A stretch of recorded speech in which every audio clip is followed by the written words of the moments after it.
Assalamualaikum warahmatullahi wabarakatuh.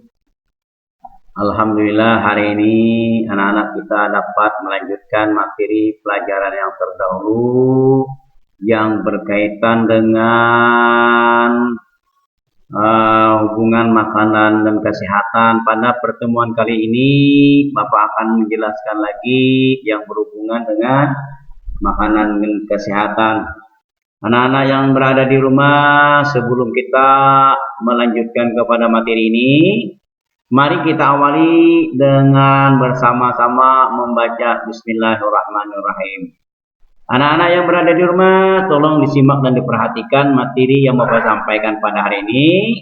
Semoga betul-betul dapat memahami dan mempelajari tentang materi yang Bapak sampaikan, yaitu tema 1 subtema 2 mengenal pertumbuhan dan perkembangan manusia. Ya, dengan materi pelajaran adalah hubungan makanan dan kesehatan. Hubungan makanan dan kesehatan. Sebelum mempelajari disampaikan perlu anak-anak ketahui apa hubungannya makanan dan kesehatan. Hubungan makanan dan kesehatan adalah jika kita makan makanan yang mengandung gizi dan nutrisi yang baik, membuat tubuh kita menjadi sehat. Sebaliknya, jika kita makan makanan yang tidak baik bagi tubuh kita, akan membuat tubuh kita jadi sakit. Makanan merupakan sumber energi. Makanan bermanfaat untuk menjaga tubuh agar sehat. Zat makanan apa saja yang diperlukan dalam tubuh kita? Yang pertama adalah makanan yang bergizi. Makanan yang bergizi adalah makanan yang mengandung zat-zat yang diperlukan tubuh. Di dalam tubuh, zat makanan mempunyai fungsi tertentu. Fungsi makanan bagi tubuh digolongkan menjadi tiga golongan. Nih, fungsi makanan. Fungsi makanan ada 3. Yang pertama, menghasilkan energi. Nah, apa makanan yang mengandung untuk bahan sebagai hasil energi? Yang pertama adalah karbohidrat. Karbohidrat ini apa? Salah satu contohnya adalah nasi, jagung, ubi-ubian. Itu termasuk karbohidrat. Yang kita makan biasanya kan nasi. Supaya apa? Kalau kita makan untuk menambah kekuatan tenaga kita. Lemak ada yang terdapat dari ikan, ada dari tumbuhan. Protein ada protein hewani dan ada protein nabati. Nah, nanti akan dijelaskan juga apa sih protein hewani dan protein nabati. Kemudian yang kedua, zat pembangun. Ada protein dari protein hewani dan nabati. Hewani dari hewan, nabati dari tumbuh. Mineral. Nah, ada dari sayur-sayuran. Air. Kalau kita memerlukan air minimal 8 gelas satu hari. Kalau kita kekurangan air, maka dalam tubuh kita akan menimbulkan dehidrasi.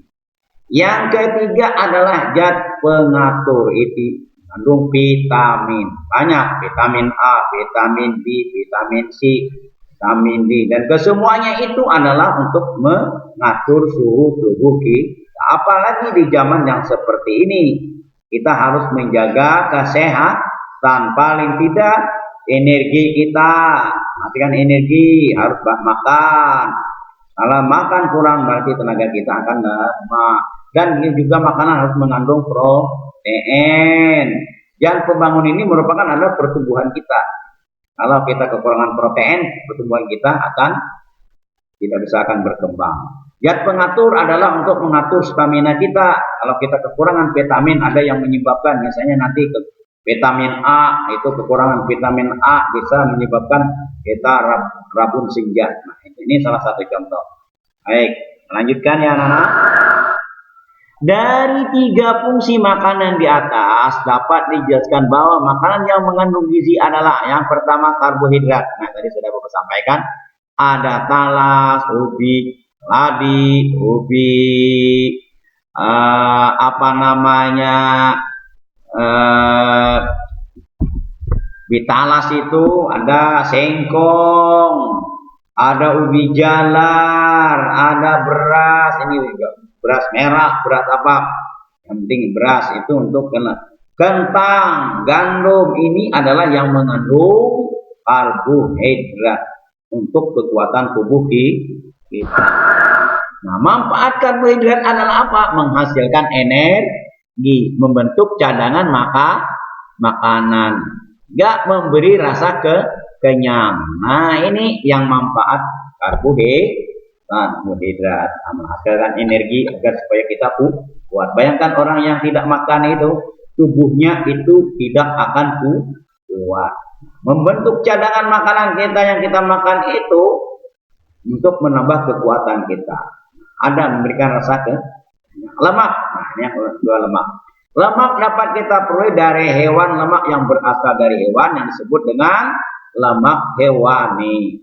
Lemak yang berasal dari tumbuhan disebut dengan lemak nabati. Ini harus diingat anak-anak semua. Lemak yang berasal dari hewan disebut lemak hewani. Lemak yang berasal dari tumbuhan disebut dengan lemak nabati. Lemak nabati. Nah, lemak terbagi dua, nabati dari tumbuhan, hewani dari hewan. Untuk sumber tenaga, ini lemak ya. Untuk cadangan makan, contoh makanan sumber lemak, daging, margarin, kelapa, alpukat, kemiri, kacang tanah, ikan, susu, mentega, keju. Lemak hewani ini adalah yang mengandung makanan yang mengandung lemak. Campur di sana ada yang dari nabati, ada dari hewani. Cukup dulu ya anak-anak pelajaran kita pada hari ini tentang makanan sehat dan bergizi. Nanti kita akan lanjutkan pada pertemuan yang akan datang. Mudah-mudahan ada manfaatnya pelajaran kita pada hari ini. Ingat pesan ibu apa?